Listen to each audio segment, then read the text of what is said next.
स्वामिनः अनुग्रहप्राप्त्यर्थम् अष्टोत्तरशतनामपारायणं करिष्ये। ॐ महाशास्त्रे नमः। ॐ महादेवाय नमः। ॐ महादेवसुताय नमः। ॐ अव्ययाय नमः। ॐ लोककर्त्रे नमः।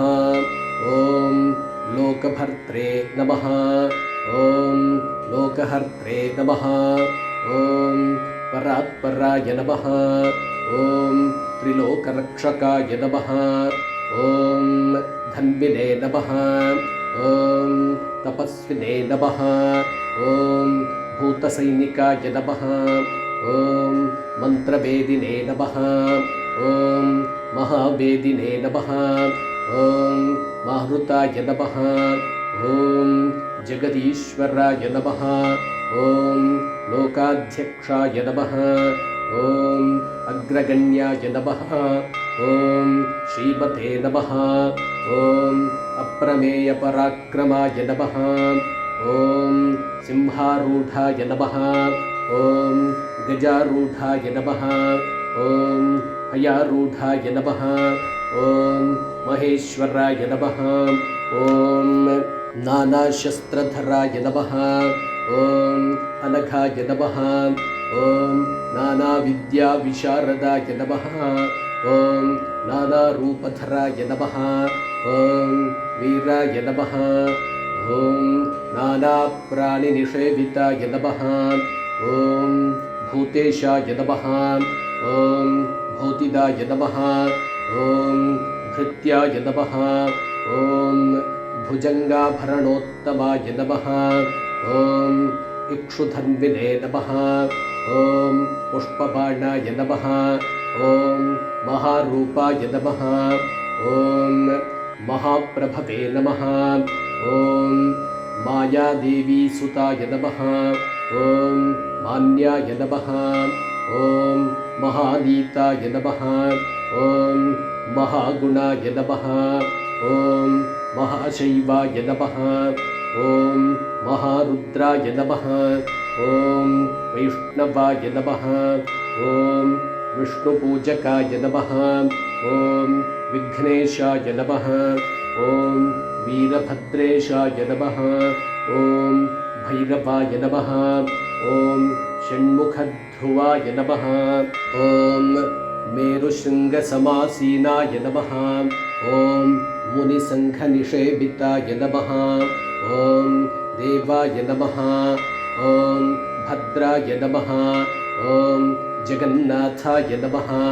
ॐ गणनाथाय नमः। ॐ गणेश्वराय नमः। ॐ महायोगिने नमः। ॐ महामायिने नमः। ॐ महाज्ञानिने नमः। ॐ महास्थिराय नमः।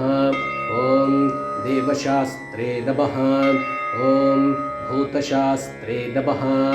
ॐ भीमहासपराक्रमाय नमः। ॐ नागहाराय नमः। ॐ नागकेशाय नमः। ॐ व्योमकेशाय नमः। ॐ सनातनाय नमः। ॐ सगुणाय नमः। ॐ निर्गुणाय नमः। ॐ नित्याय नमः। ॐ नित्यतृप्ताय नमः। ॐ निराश्रयाय नमः। ॐ लोकाश्रयाय नमः। ॐ गणाधीशाय नमः। ॐ चतुष्षष्टिकलामयाय नमः। ॐ ऋग्यजुस्सामरूपिणे नमः। ॐ मल्लकासुरभञ्जनाय नमः। ॐ त्रिमूर्तये नमः। ॐ दैत्यमथनाय नमः। ॐ प्रकृतये नमः। ॐ पुरुषोत्तमाय नमः। ॐ कालज्ञानिने नमः। ॐ महाज्ञानिने नमः। ॐ कामदाय नमः। ॐ कमलेक्षणाय नमः। ॐ कल्पवृक्षाय नमः। ॐ महावृक्षाय नमः। ॐ विद्यावृक्षाय नमः। ॐ विभूतिदाय नमः। ॐ संसारतापविच्छित्रे नमः। ॐ पशुलोकभयङ्कराय नमः। ॐ रोगहन्त्रे नमः। ॐ प्राणदात्रे नमः। ॐ परगर्वविभञ्जनाय नमः। ॐ सर्वशास्त्रार्थतत्त्वज्ञाय नमः। ॐ नीतिमते नमः। ॐ पापभञ्जनाय नमः। ॐ पुष्कलापूर्णसंयुक्ताय नमः। ॐ परमात्मने नमः। ॐ सताङ्गतये नमः। ॐ अनन्तादित्यसङ्काशाय नमः। ॐ सुब्रह्मण्यानुजाय नमः। ॐ बलिने नमः। ॐ भक्तानुकम्पिने नमः। ॐ देवेशाय नमः।